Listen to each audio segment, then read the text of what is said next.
The COYOTE 10-inch pedestal with universal organizer and anchor stake comes with the following components: dome, split base, universal organizer with busbar, cable retention kits, small parts bag, anchor stake, and anchor stake attachment hardware.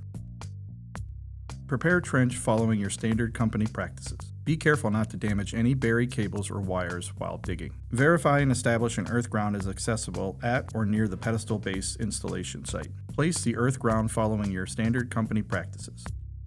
Place cable or conduit in the trench. For express cable applications, ensure that at least 220 inches of cable is prepared. From the ground line to the sheath opening is 14 inches.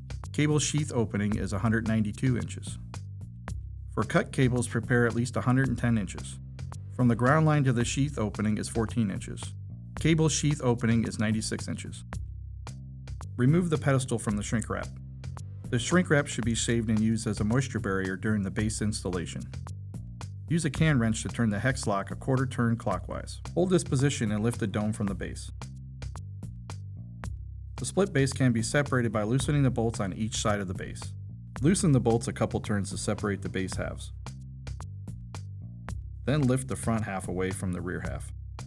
If you ordered a pedestal with a stake, cut the zip ties and remove the stake from the organizer. The universal organizer is shipped already installed. To remove the organizer, pull on the tab located on the inside leg of the organizer and lift slightly. Repeat this process on the second leg to release it from the base. Using the back half of the base, create an impression in the trench to determine the position of the anchor stake. For harder ground, use a tool to mark the location. The base should be installed in the trench so that the existing conduits or feed cables are towards the rear of the base, behind the line shown. The anchor stake will attach to the rear of the base, with the flat edge sitting in the stake channel on the back half of the base. Install the anchor stake into the trench following your standard company practices. Ensure the anchor stake is level. Attach the back half of the base to the installed anchor stake using the hardware provided. Place a fender washer on the bolt and install on the inside of the base. Use a flat washer, lock washer, and nut on the outside of the base. Tighten the hardware to secure the base to the stake.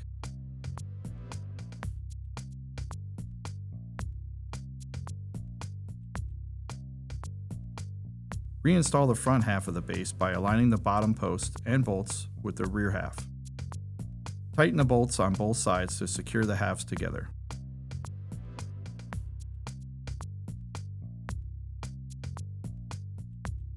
Level the base assembly before proceeding. A ground line is located on both halves of the base. Ribbed walls on the base provide extra stability to resist ground heave. The drop cable entrance is located on the front half of the base. Cover any plug or any conduits in the trench to prevent backfill from filling them.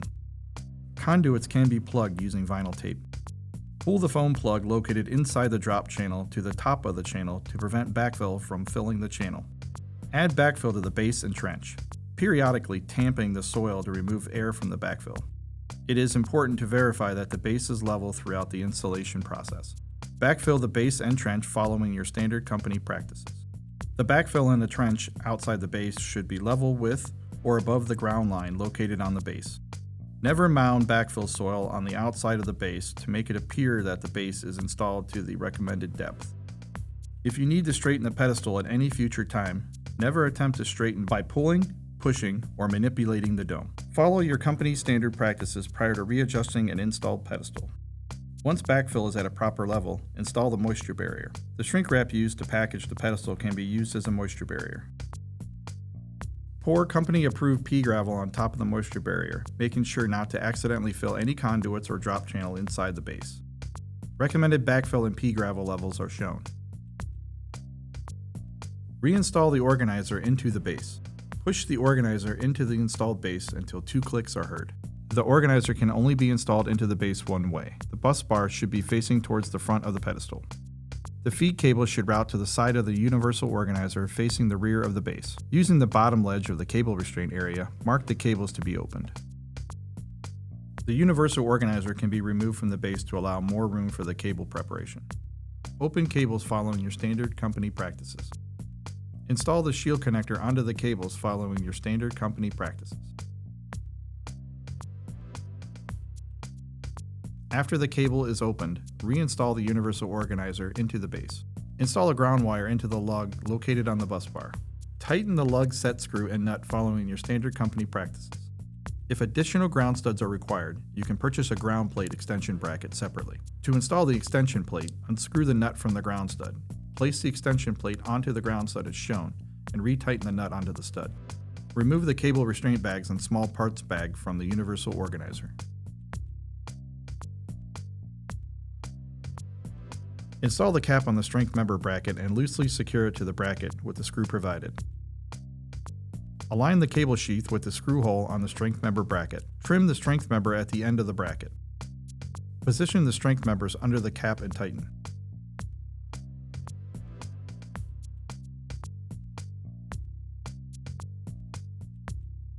Secure the cable strength member bracket with the hose clamp provided.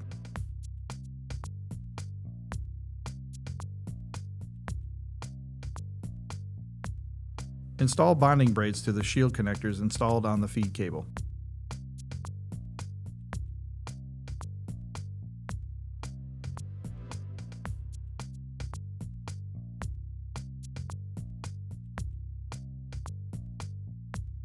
Route the bonding braids to the bus bar on the drop side of the organizer and secure to the ground studs.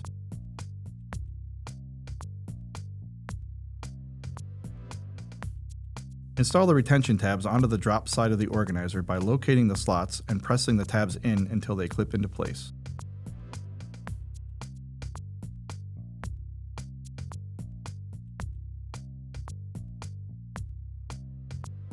Install routing clips on the drop side of the organizer near the window cutout. To install the clips, firmly press the clips into the organizer until they click into place.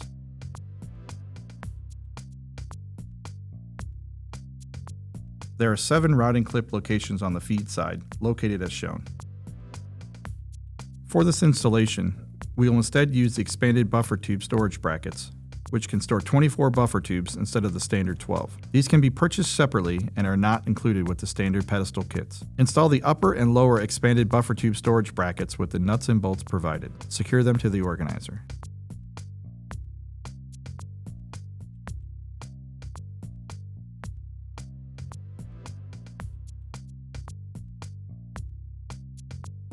Locate the buffer tubes to be spliced. Route them directly through the bottom window to the drop side of the organizer. Route express buffer tubes in the expanded buffer tube storage brackets in the organizer. Store any unused tubes in the routing clips on the feed side of the organizer. Store the buffer tubes to be spliced under the retention tabs on the drop side of the organizer. To splice fiber using light grip trays, the light grip tray kit needs to be ordered and installed. Install the upper light grip tray bracket to the organizer by locating the holes and securing the bracket as shown using the screws provided. For this installation, we are installing a long light grip tray, so the lower light grip tray bracket will be installed in the location shown using the nuts and bolts provided.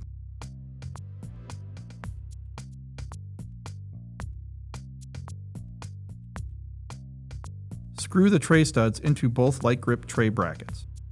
Position a long light grip splice tray on the tray studs. Secure the tray with the hold down strap.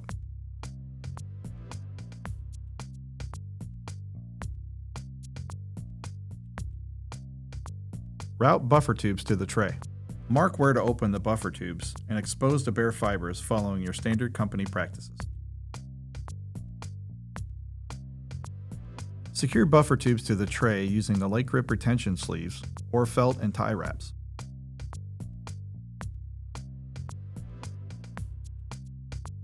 Route bare fibers into the tray and reinstall the tray cover.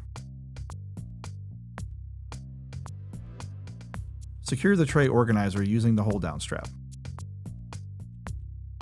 The front half of the split base has a drop channel to allow for easier installation of in-ground drop cables. The drop channel comes with a foam plug pre-installed. Squeeze the drop channel to release it from the tabs.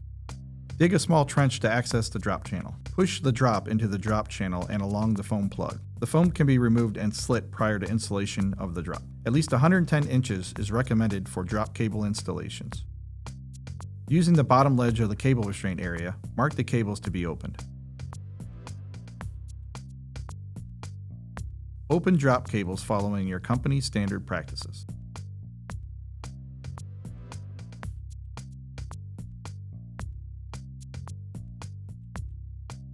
Install the cap on the strength member bracket and loosely secure it to the bracket with the screw provided. Align the cable sheath with the screw hole on the strength member bracket. Trim the strength member at the end of the bracket. Position the strength members under the cap and tighten.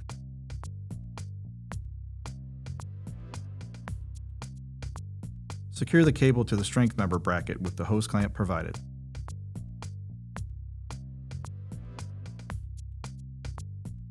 Align the strength member bracket to the cable restraint area on the organizer and secure the bracket using the screw provided. Route drop cables to the splice tray.